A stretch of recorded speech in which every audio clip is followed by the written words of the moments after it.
റാഷിദ്, ഇതിന്റെ പ്രധാനപ്പെട്ട പ്രശ്നം നമുക്ക് ഈ ആളുകൾക്ക് ഭ്രാന്ത് പിടിച്ചാൽ ചങ്ങലക്കിട, ഈ ചങ്ങലയ്ക്ക് ഭ്രാന്ത് പിടിച്ചാൽ എന്ത് സംഭവിക്കും എന്നുള്ളതാണ് കേരളം കുറച്ച് ദിവസമായിട്ട് കണ്ടുകൊണ്ടിരിക്കുന്നത്. കാരണം പോലീസിലെ ഏതെങ്കിലും ഒരു ഏമാനാണ് ഭ്രാന്ത് പിടിച്ചതെന്നുണ്ടെങ്കിൽ അയാളെ നമുക്ക് ചങ്ങലക്കിടുകയോ അയാളെ നമുക്ക് മറ്റേതെങ്കിലും നടപടിയിലേട്ടോ പോവാം. ഇത് പോലീസ് സേനയ്ക്ക് ഒന്നാകെ തന്നെ ഇങ്ങനെ ഭ്രാന്ത് പിടിച്ചാൽ എന്താണ് ചെയ്യേണ്ടത് എന്നുള്ളതാണ് വടക്കാഞ്ചേരി വിഷയം. നോക്കൂ, വടക്കാഞ്ചേരിയിൽ അവിടെ KSUക്കാരും SFIക്കാരും തമ്മിലൊരു സംഘർഷം ഉണ്ടായി. അത് ആദ്യമായിട്ടല്ല ഈ നാട്ടിൽ നടക്കുന്നത്. നമുക്കറിയാം, കേരളത്തിലെ ക്യാമ്പസ് ഉള്ളിടത്തും പ്രവർത്തനമുള്ളിടത്തും ഒക്കെ കശപിശകൾ ഉണ്ടാവാറുണ്ട്, സംഘർഷം ഉണ്ടാവാറുണ്ട്. അങ്ങനെ KSU SFI സംഘർഷമുണ്ടായി. അതവിടെ ആദ്യത്തെ സംഭവമല്ല, ഇതിനു മുമ്പും ഉണ്ടായിട്ടുണ്ട്. അതിന്റെ പേരിൽ KSUവിന്റെ 3 വ്യക്തികളെ അവരെ പ്രതിപട്ടികയിൽ ചേർത്തു. ആ SFIക്കാരനെ മർദ്ദിച്ചു എന്നുള്ള കേസിൽ. ആ കേസിൽ തന്നെ ഒരു KSUക്കാരനെ മർദ്ദിച്ചു എന്നുള്ള കേസിൽ ഇതുവരെ കേസും എടുത്തിട്ടില്ല. അതവിടെ നിൽക്കട്ടെ, രണ്ടാമത്തെ ഭാഗമായിട്ട് ഞാൻ പറയാം. ആ 3 വിദ്യാർത്ഥി നേതാക്കന്മാർ എന്ന് പറഞ്ഞാൽ KSUവിന്റെ അറിയപ്പെടുന്ന ആ മേഖലയിലെ വിദ്യാർത്ഥി നേതാക്കന്മാരാണ്. KSUവിന്റെ തൃശ്ശൂർ ജില്ലാ വൈസ് പ്രസിഡന്റ് ഗണേശൻ, അല്ലമീന്, അതുപോലെ തന്നെ അസ്ലം, ഇങ്ങനെ അറിയപ്പെടുന്ന വിദ്യാർത്ഥി നേതാക്കന്മാരാണ്. ആ വിദ്യാർത്ഥി നേതാക്കന്മാരെ പിടികൂടി കഴിഞ്ഞ് ഇവർ കോടതിയിൽ ഹാജരാക്കണം. സ്വാഭാവിക നടപടിയാണ്. കോടതിയിൽ ഹാജരാക്കാൻ കൊണ്ടുവന്ന ദൃശ്യമാണ് കേരളം കണ്ടത്. എങ്ങനെയാണ്? നമ്മൾ ഈ തീവ്രവാദ കേസിലെ പ്രതികളായ അജ്മൽ കസബിനെയാണ് ഇതിനു മുമ്പ് തലയിൽ മുഖംമൂടി അണിയിച്ച് കണ്ണിന്റെ ഇവിടെ മാത്രം തുളയിട്ട അവർക്ക് കണ്ണ് കാണാൻ മാത്രം പാകത്തിനുള്ള ഒരു മുഖംമൂടി അണിയിച്ച് കൊണ്ടുവന്നത് നമ്മൾ കണ്ടിട്ടുള്ളത് അവിടെയാണ്. അങ്ങനെ 3 വിദ്യാർത്ഥി നേതാക്കന്മാരെ എന്ന് പറഞ്ഞാൽ കേരള വിദ്യാർത്ഥി യൂണിയന്റെ 3 നേതാക്കന്മാരെ തലയിൽ കറുത്ത തുണിയിട്ട് കയ്യിൽ കയ്യാമം വെച്ച്, എന്ന് പറഞ്ഞാൽ 3 പേരെയും കയ്യാമം വെച്ച് കോടതിയിലേക്ക് കൊണ്ടുവരികയാണ്. ഇനി ഞങ്ങൾ കോൺഗ്രസ്സുകാർ പറയുന്നത് പോട്ടെ റാഷിദെ, ആ കോടതിയിലെ മജിസ്ട്രേറ്റ് ചോദിച്ചില്ലേ എന്ത് തോന്നിയാസായി കാണിക്കുന്നത് എന്ന് ചോദിച്ചില്ലേ? അപ്പൊ പറഞ്ഞു ഞങ്ങൾക്ക് ഐഡന്റിഫിക്കേഷൻ ഉണ്ടെന്ന്. പ്രതിപട്ടികയിലുള്ള ആളുകളുടെ ഐഡന്റിഫിക്കേഷൻ എന്തിനാണ്? അപ്പോഴാണ് പറഞ്ഞ ഒരു റോബറി കേസ്. എന്താണ് ഈ റോബറി കേസ്? അവിടെയാണ് ഇതിന്റെ പ്രധാനപ്പെട്ട കള്ളത്തരമുള്ളത്. റോബറി കേസുണ്ട് ഇവരുടെ പേരിൽ. എന്ത്? ആ SFIക്കാരനെ ആക്രമിച്ചപ്പോ അയാളുടെ മൊബൈൽ ഫോൺ കാണാനില്ല. ആ മൊബൈൽ ഫോൺ ഇവർ അടിച്ചു മാറ്റി എന്നുള്ളതാണ് റോബറി കേസ്. റാഷിദ്, ആ മൊബൈൽ ഫോൺ വടക്കാഞ്ചേരി സ്റ്റേഷനിൽ ഇരിക്കുകയാണ്, ഇന്നലെ ഇരിക്കുകയാണ്. ആ മൊബൈൽ ഫോൺ അവിടെയുണ്ട്. അപ്പോ അതൊരു കള്ളക്കേസായിരുന്നു എന്നുള്ളത് വളരെ വ്യക്തമായി. ആ റോബറി കേസിന്റെ പേരിൽ ഐഡന്റിഫിക്കേഷൻ ഉണ്ടെന്ന് വരുത്തി തീർത്തുകൊണ്ട് അവരുടെ തലയിൽ കറുത്ത മൂടിയിട്ടുകൊണ്ട് തീവ്രവാദ കേസുകളെ പ്രതികളെ പോലെ അല്ലേ കൊണ്ടുവരുന്നത്? എന്ത് തോന്നിവാസമാണ്! ഒരു പരിഷ്കൃത സമൂഹത്തിൽ പറയാൻ പറ്റുന്ന കാര്യമാണോ ഇത്? ഒരു വിദ്യാർത്ഥി പൊതുപ്രവർത്തകർ, ആ പൊതുപ്രവർത്തകരെ നാട് മുഴുവൻ അറിയാവുന്ന പൊതുപ്രവർത്തകരെ ഒരു കേവലം രാഷ്ട്രീയത്തിന്റെ പേരിൽ മാത്രം കയ്യാമം വെച്ച് കറുത്ത മൂടി ഇട്ടുകൊണ്ടുവരാൻ ഇതുപോലെ ഓട്ടോക്രാറ്റിക് കൺട്രിയാണോ? ഇതുവരെ തറവാട് സ്വത്താണ് ഈ പോലീസ് സ്റ്റേഷൻ നിയമമൊക്കെ.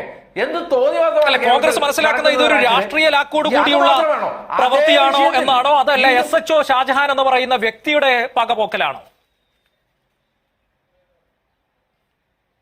ഈ SHO തന്നെ ആയിരുന്നു റാഷിദെ കുന്നംകുളം സ്റ്റേഷനിലെ SHO.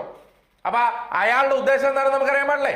കുന്നംകുളം സ്റ്റേഷനിൽ സുജിത്തിനെ ആക്രമിക്കപ്പെടുമ്പോ അവിടുത്തെ SHO ഇതേ ഷാജഹാനാണ്. ആ SHO തന്നെയാണ് ഇപ്പോ വടക്കാഞ്ചേരി സ്റ്റേഷനിലും ഇരിക്കുന്നത്.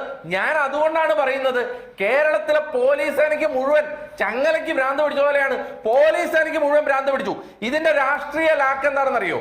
ഇതേ കേസിൽ 20 ദിവസമായി ഒരു ഷെഡ്യൂൾഡ് ട്രൈബിൽ പെടുന്ന ഒരു ചെറുപ്പക്കാരൻ ആശുപത്രി കിടക്കുകയാണ്.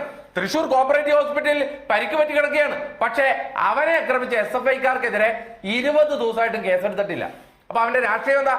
ഈ SHOയുടെ രാഷ്ട്രീയം എന്താ? പോലീസിന്റെ രാഷ്ട്രീയം എന്താണെന്നുള്ളത് കേരളം തിരിച്ചറിയണ്ടേ?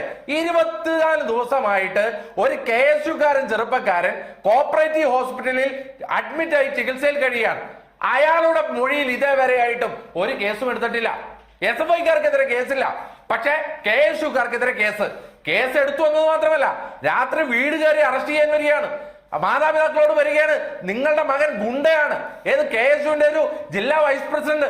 അയാൾ KSU പ്രവർത്തനം നടത്തിയതിന്റെ പേരിൽ അയാൾ ഗുണ്ടയാണെന്ന് ആരാ പറയുന്നത്? പോലീസുകാരനാണ് പറയുന്നത്. എന്നിട്ട് കറുത്ത മൂടിയിട്ട് കയ്യാമം വെച്ച് കൊണ്ടുവരാൻ ഇത് ഹിറ്റ്ലറുടെ നാടൊന്നും അല്ലല്ലോ റാഷിദെ. സത്യത്തിലൊന്ന് ആലോചിച്ച് എത്രയേറെ വിഷയങ്ങളാണ് KSU യൂത്ത് കോൺഗ്രസും പൊതുപ്രവർത്തകരും മാത്രമല്ല പറയണേ.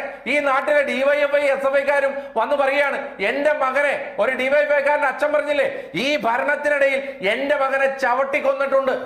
ഒരു ഡിവൈഎഫ്ഐക്കാരൻ പറഞ്ഞില്ലേ, കിളികൊല്ലൂരിൽ കൊല്ലത്ത് എന്നെ അടിച്ച് വശംവദനാക്കിയ ആ SI ഇപ്പോഴും സർവീസിലാണ്. 3 കൊല്ലമായിട്ട് എനിക്ക് ഇതേവരെ നീതി ലഭ്യമാക്കാൻ CPM-ന് സാധിച്ചിട്ടില്ല എന്ന് പറഞ്ഞില്ലേ. ഒരു ഗുണ്ടാ പോലീസുകാരനെ കുറിച്ച് കഴിഞ്ഞ ദിവസം ഒരു SFI നേതാവ് പറഞ്ഞില്ലേ, അവൻ ഇപ്പോഴും സർവീസിൽ നിർബാധം തുടരുകയാണ് എന്ന് പറഞ്ഞില്ലേ. അപ്പോ സത്യത്തിൽ കേരളത്തിലെ ആഭ്യന്തര വകുപ്പ് ഭരിക്കുന്നത് ആരാണ്? കുറെ ഗുണ്ടകളാണ്, കുറെ ഉപജാപക സംഘങ്ങളാണ്. ഈ ആഭ്യന്തരമന്ത്രി എന്ന് പറയുന്ന വ്യക്തിക്ക് ഇതിനകത്തൊന്നും ഒന്നും ചെയ്യാനില്ല. കാരണം എന്താ? അയാളുടെ കൺട്രോളിലല്ല ഇതൊന്നും. ആഭ്യന്തരമന്ത്രി പിണറായി വിജയനെ യഥാർത്ഥത്തിൽ പോലീസ് വില കൽപ്പിക്കുന്നില്ല എന്നാണ് പ്രതിപക്ഷം ആ പറഞ്ഞതിന്റെ രത്ന ചുരുക്കം. ഞാൻ അബിനിലേക്ക് വരാം. ശ്രീ TK രാജ്മോഹൻ, സാധാരണ പോലീസ് ഇങ്ങനെ ടിഷ്യൂ പേപ്പർ കൊണ്ടെത്തുമ്പോ ഒപ്പിട്ട് കൊടുക്കുന്ന ആളാണല്ലോ. ടിഷ്യൂ പേപ്പറിന്റെ വില പോലും ഇല്ല. ശരി, അതായത് ഇവിടെ ഇടതുപക്ഷത്തിന്റെ ശ്രീ ജയചന്ദ്രൻ അദ്ദേഹം 2-3 കാര്യങ്ങളോടെ പറഞ്ഞു. ഒന്ന്, അതായത് ഞാൻ ആദ്യം ഉന്നയിച്ച വർഗീയ കക്ഷിയുടെ വിഷയം, അദ്ദേഹം അത് തന്നെയാണോ പറഞ്ഞതെന്ന് നോക്കാൻ വേണ്ടി വീണ്ടും ഞാൻ റിവേഴ്സ് എടുത്ത് നിങ്ങളുടെ യൂട്യൂബിൽ കേട്ടതിന് ശേഷമാണ് അത് അങ്ങനെ ഉന്നയിച്ചത്. അദ്ദേഹം പറഞ്ഞത് ചില വർഗീയ മത സാമുദായിക കക്ഷികളുടെ കൂട്ടുപിടിച്ചാണ് മധു ബാബു ഇപ്പോഴും ആ സ്ഥാനത്ത് ഇരിക്കുന്നത് എന്നുള്ളതാണ്. എന്ന് പറഞ്ഞാൽ കഴിഞ്ഞ 9 കൊല്ലമായി, ഞാനല്ല പറഞ്ഞത്, ഞാൻ അങ്ങനെ ഒരു വർഗീയ കക്ഷി എന്നൊന്നും ഞാൻ എവിടെയും പറഞ്ഞിട്ടില്ല.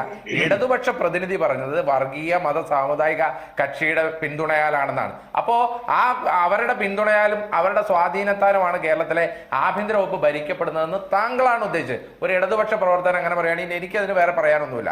ഇനി രണ്ടാമത്തെ കാര്യം ശ്രീ സുജിത്തിന്റെ കാര്യം. ഇവിടെ സുജിത്തിന്റെ കാര്യത്തിൽ ഇടതുപക്ഷം ആവർത്തിച്ച് പറയുന്ന ചില കാര്യങ്ങളുണ്ട്. സുജിത്തിന്റെ വിഷയമുണ്ടായി, ഞങ്ങൾ അവിടെ സമരം ചെയ്തു. പിന്നെ ഞങ്ങളുടെ മണ്ഡലം പ്രസിഡന്റ് തന്നെയാണ് ഈ നിയമ പോരാട്ടത്തിന് നേതൃത്വം കൊടുത്തത്. ആ വിഷയത്തിൽ കോടതി മുറികളിൽ അഡ്വക്കേറ്റായി പ്രവർത്തിച്ചത് ഞങ്ങളുടെ കോൺഗ്രസിന്റെ ബ്ലോക്ക് പ്രസിഡന്റായ അഡ്വക്കേറ്റ് സജീവനാണ്. അതിന്റെ ആദ്യഘട്ടത്തിൽ ആ വക്കീലായി വന്നത് മുഴുവൻ യൂത്ത് കോൺഗ്രസിന്റെ ജില്ലാ വൈസ് പ്രസിഡന്റായ ശ്യാംകുമാറാണ്. എന്ന് പറഞ്ഞാൽ ഞങ്ങളുടെ പാർട്ടിയിലെ ബ്ലോക്ക് കമ്മിറ്റിയും മണ്ഡലം കമ്മിറ്റിയും യൂത്ത് കോൺഗ്രസ് കമ്മിറ്റികളും എല്ലാ ഘടകത്തിലും എല്ലാ വിധത്തിലുമുള്ള നിയമ പോരാട്ടത്തിനും നേതൃത്വം കൊടുത്തു എന്നുള്ളതാണ് നിങ്ങൾ മനസ്സിലാക്കേണ്ടത്. പിന്നെ ഒരു വിഷയം ഉണ്ടാകുമ്പോൾ ഇപ്പൊ ഞങ്ങൾ എന്താ സമരം ചെയ്തില്ല എന്നാണ് ശ്രീ ജയേന്ദ്രൻ പറയുന്നത്. ഞങ്ങൾ എന്താ സമരം ചെയ്യാത്തത്? ഇപ്പൊ ഞങ്ങൾ സമരം ചെയ്തു. എങ്ങനെ സമരം ചെയ്തത്? മുഖ്യമന്ത്രിക്കെതിരെ കരിങ്കൊടി കാണിച്ചു. സമരം ചെയ്തപ്പോൾ ഡിവൈഎഫ്ഐക്കാർ തല്ലി പൊളിക്കാൻ ഇറങ്ങി. അപ്പോൾ മുഖ്യമന്ത്രി പറഞ്ഞു ഇത് രക്ഷാ പ്രവർത്തനമാണെന്ന്. ഞങ്ങൾ മുഴുവൻ സമയത്തും സമരം ചെയ്തു. അന്ന് ഈ ജയേന്ദ്രൻ ഉൾപ്പെടെയുള്ള ഇടതുപക്ഷ നിരീക്ഷകർ പറഞ്ഞെന്താ, നോക്കൂ അവർക്ക് റോട്ടിൽ മുഖ്യമന്ത്രിയുടെ വാഹന വ്യൂഹത്തിന്റെ നടുക്കിലേക്ക് ചാടി ആത്മഹത്യാ ശ്രമം നടക്കുകയാണ്. കോൺഗ്രസിന്റെ ഉദ്ദേശം അതാണ്. കോൺഗ്രസ് എന്തുകൊണ്ട് നിയമ പോരാട്ടത്തിലേക്ക് പോകുന്നില്ല എന്നാണ് ശ്രീ ജയേന്ദ്രൻ ഉൾപ്പെടെയുള്ള ആളുകൾ അന്ന് ചോദിക്കുന്നത്. ഞങ്ങൾ നിയമ പോരാട്ട സമരമല്ലാന്ന് നിങ്ങളോട് ആരാ പറഞ്ഞേ? VS അച്യുതാനന്ദനെ ഈ നാട് നീളെ നിയമ പോരാട്ടത്തിലൂടെയാണ് സമരം നടത്തിയത്. അന്ന് നിങ്ങൾക്ക് അതൊരു സമരമാർഗമായി തോന്നിയില്ലേ? ഇതൊരു സമരമാർഗമാണ്. സമരമാർഗം എന്ന് പറഞ്ഞാൽ ഞങ്ങൾ മാർച്ച് നടത്തും, ഞങ്ങൾ കരിങ്കൊടി കാണിക്കും, അതിനൊപ്പം തന്നെ നിയമ പോരാട്ടവും നടത്തും. ഇങ്ങനെ ഒരു നിയമ പോരാട്ടം നടത്തിയത് കൊണ്ടാണ് സുജിത്തിനെതിരെ എടുത്തത് കള്ളക്കേസാണെന്ന് പൂർണ്ണ ബോധ്യമുണ്ടായത്. ഇങ്ങനെ ഒരു നിയമ പോരാട്ടം നടത്തിയത് കൊണ്ടാണ് വിവരാവകാശ നിയമപ്രകാരം ഈ വിഷ്വൽ ചരിത്രത്തിൽ ആദ്യമായി എന്ന് പറഞ്ഞാൽ ഒരു CPM-കാരനും സാധിച്ചിട്ടില്ല ചരിത്രത്തിൽ ഇന്നവരെ. ചരിത്രത്തിൽ ആദ്യമായി ഒരു പോലീസ് സ്റ്റേഷനിലെ ദൃശ്യം പുറത്തു വന്നിട്ടുണ്ടെങ്കിൽ അതൊരു സമരമാണ് ശ്രീ ജയേന്ദ്രൻ. നിയമ പോരാട്ടം ഒരു സമരമാണ്. ആ സമരമാണ് ഞങ്ങൾ നയിച്ചത്. ഞങ്ങൾ റോട്ടിലും സമരം ചെയ്യും, നിയമ പോരാട്ടത്തിലും സമരം ചെയ്യും. ആ സമരം ഞങ്ങൾ ഇനിയും മുന്നോട്ട് കൊണ്ടുപോകും. എപ്പോ വരെയാണ്? ആ കാക്കി അഴിച്ചു വെക്കുന്നവരെ ആ സമര പോരാട്ടം മുന്നോട്ടുണ്ടാവും, അതിൽ സംശയം വേണ്ട. പിന്നെ ശ്രീ ജയേന്ദ്രൻ ഇവിടെ പറയുകയാണ് സർക്കാരും ബ്യൂറോക്രസിയും രണ്ടാണ്.